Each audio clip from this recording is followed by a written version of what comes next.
They very rarely have shown modern art at the Iraq Museum in Baghdad, but here we see a crucial element of community cultural development possible, where you get the living artist to express this uncommunicated historical knowledge through their own art and try to play a part in the healing process in Iraq. PRWeb Podcast.com, visiting with newsmakers and industry experts. This is Lacey with PRWeb Podcast, and today I'm on the line with John Simmons, Curator and Chairman of Iraq Museum International. John, welcome to PRWeb Podcast. Yeah, great. Great to be here. Why don't you start by telling us a little bit about Iraq Museum International? Well, it started as the Baghdad Museum project right after the fall of Baghdad in 2003. I don't know about you, but I was very apprehensive about the whole run-up to the war, and I had CNN on just nonstop in the background. And at one point when they announced that there was the looting of the Baghdad Museum, it was like a worst nightmare come true. You know, with the CNN cycle every hour, same news story, I just, after a while, just couldn't take it. And that night, I set up a website, BaghdadMuseum.org, and issued a call to action.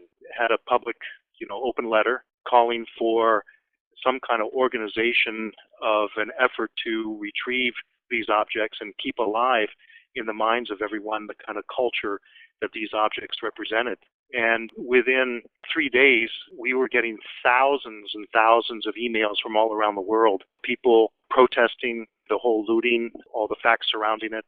Also people coming in and being more positive about contributing essays about the value of these objects and what it represented for all humanity. Other people coming up with technology solutions, contributions of pictures and diagrams of 3D models that could be built so that we had a 3D museum, these kinds of things. So I saw a tremendous outpouring of emotion through this website. And although we intended to be kind of a short-term type of project to try to help in any way we could this process of recovery, we turned out to be one of the most popular destinations online that deals with Near Eastern archaeology and ancient history. So we did see this truly as a short-term operation. It's almost sad to see that we still are Iraq Museum International, and there is no entity online that truly represents the Iraqi National Museum in Baghdad. And today you're here to talk about an exhibit that you've just put up actually today, Vian Sora, A Woman in Time. Why don't you tell us about that exhibit and what it means to Iraqi artists and this particular artist? Yeah, it's a further expression of exactly why we came into being and what we hope would happen naturally or more naturally with more funding coming from the reconstruction community in Iraq. Vian Sora is an Iraqi-born expressionist painter who was greatly inspired by her culture and the hands-on experience that she had spending many, many days at the Iraqi National Museum in Baghdad, as well as many of the archaeological sites all over Iraq. And that has infused her own painting with a certain quality, a texture, a certain palette, and obviously the subject material, so that she is drawing connections between the past and the present. She is someone who is exploring what culture has to say, what her culture has to say about what's going on all around her. So that's what impressed me the most.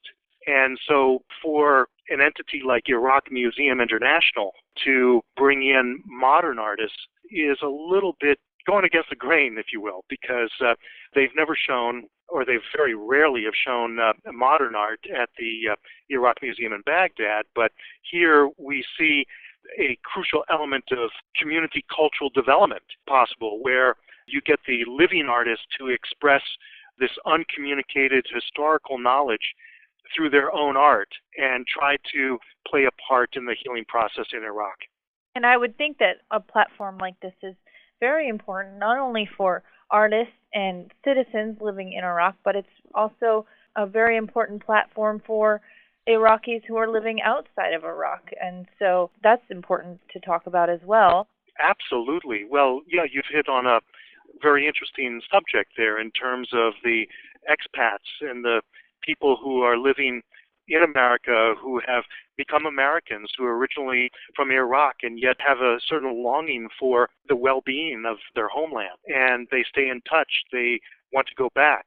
At the same time, you've got people in Iraq who are very, very talented, like doctors and teachers and so forth, who are being assassinated. And this is precipitating some kind of a brain drain in Iraq. So this is a problem. How do you maintain the grounding, the anchoring, so that you make explicit the meaning of this place to the people who live there and who grew up there before? So art has a way of doing that. Also, art is a platform where people naturally know how to celebrate their differences and at the same time share what they have in common. Not only the pluses, but the problems, the big issues that they have to sit down and work out together and find solutions that work for everybody. So the art community is, by its very nature, an environment where that kind of group problem-solving process is most likely to occur, because that's what they do. They know how to navigate the ambiguities of people's differences as well as their similarities. And John, have you or has anyone been able to recover any of the art lost from the Baghdad Museum? Yeah, there have been some spectacular successes, like Colonel Matthew Bogdanis with his investigation and his amnesty program. He was able to recover just about every object that was stolen by local opportunistic residents in the neighborhood. The pieces that were professionally stolen, some 15,000 pieces from the Baghdad Museum, are still gone. At the same time, throughout all of Iraq, all of the archaeological sites have systematically been stripped, and the looting continues to this day, where at night or whenever the police are not looking or whenever the guards are not there, there are people coming out with shovels and digging up whatever they can find and selling that on the black market. So that continues now, but there have been some important seizures at the border where they've collected 800 or 200 or 300 pieces at a time. John, can you give us some contact information so that our listeners can find out more information and give the website address?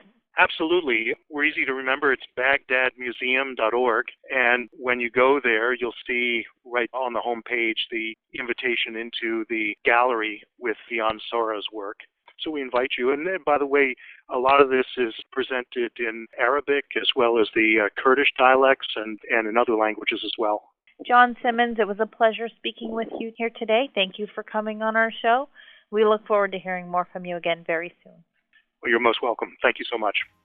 Produced by PRWeb, the online visibility company. This work is released under Creative Commons Sampling Plus 1.0. Under this license, you are permitted to sample, mash up, or otherwise creatively transform this work for commercial or non-commercial purposes, provided that proper attribution is made. For more information, please visit PRWeb.com.